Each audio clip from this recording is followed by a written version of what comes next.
Hello and welcome to today's video. We're going to be reading the Spiderwick Chronicles, Book 1, The Field Guide, made by Tony Ditterlizzi and Holly Black. Let's begin. Chapter 3, in which there are many riddles. Jared looked around the room. It was a smallish library with one huge desk in the center. On it was an open book and a pair of old-fashioned round glasses that caught the candlelight. Jared walked closer.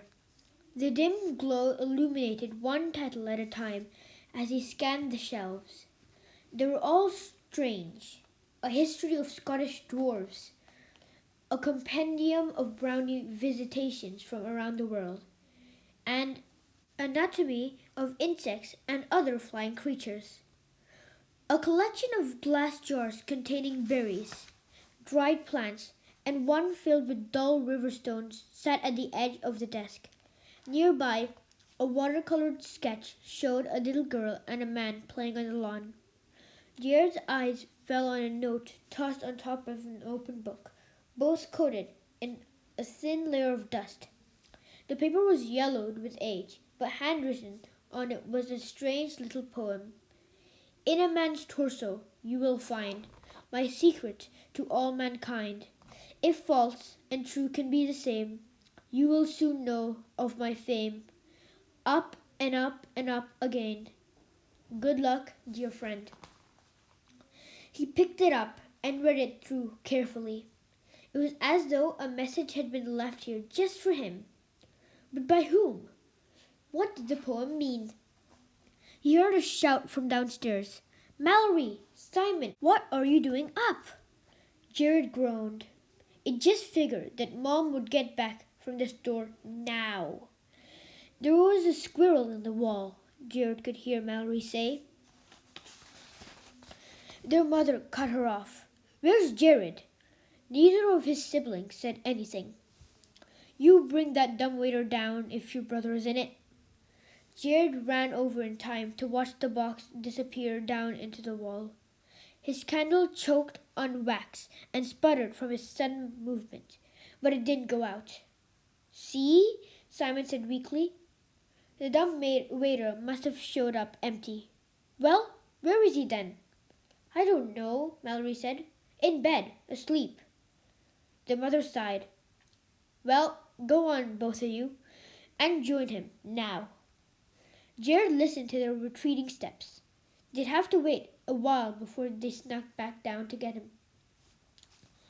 That is, if they didn't just figure that the dumbwaiter had taken him all the way upstairs. They'd probably be surprised not to find him in bed. How could they know that he was trapped in a room without a door? There was a rustling behind him. Jared spun around. It came from the desk. As he held up the makeshift lamp, Jared saw that something had been scrawled in the dust of the desk. Something that wasn't there before. Click, clack, watch your back. Jared jumped, causing his candle to tilt.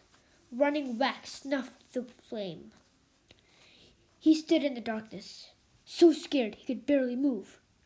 Something was here in this room, and it could write. He backed out towards the empty chute, biting the inside of his lip to keep him from screaming.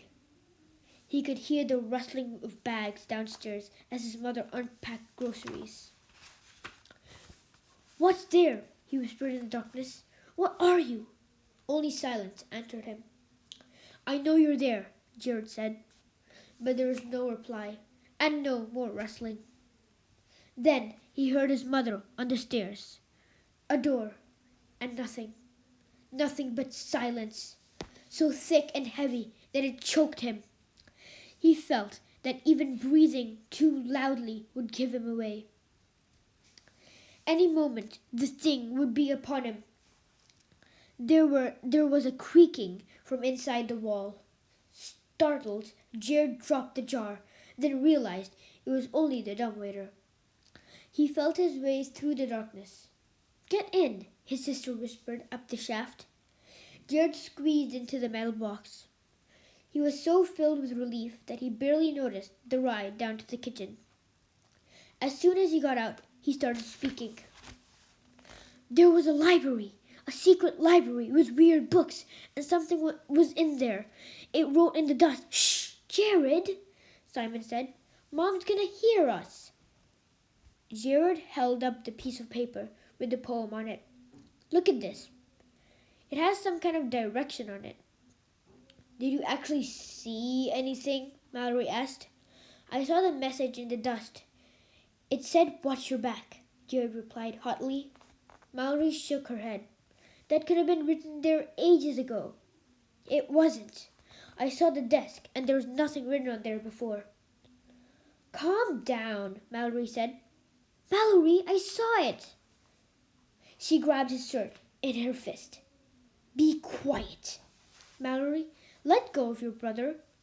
Their mother was standing at the top of the narrow kitchen stairs, wearing a less than pleased expression. I thought we already went through this. If I see any of you out of your beds, I'm going to lock you in your rooms. Mallory let go of Jared's t-shirt with a long glare. What if we need to go to the bathroom? Simon asked. Just go to bed, their mother said. When they got upstairs, Jared and Simon went off to their rooms. Jared pulled the covers over his head and scrunched his eyes shut. I believe you about the note and all, Simon whispered. But Jared didn't reply. He was just glad to be in bed. He thought he could probably stay there for a whole week. Make sure to like and subscribe.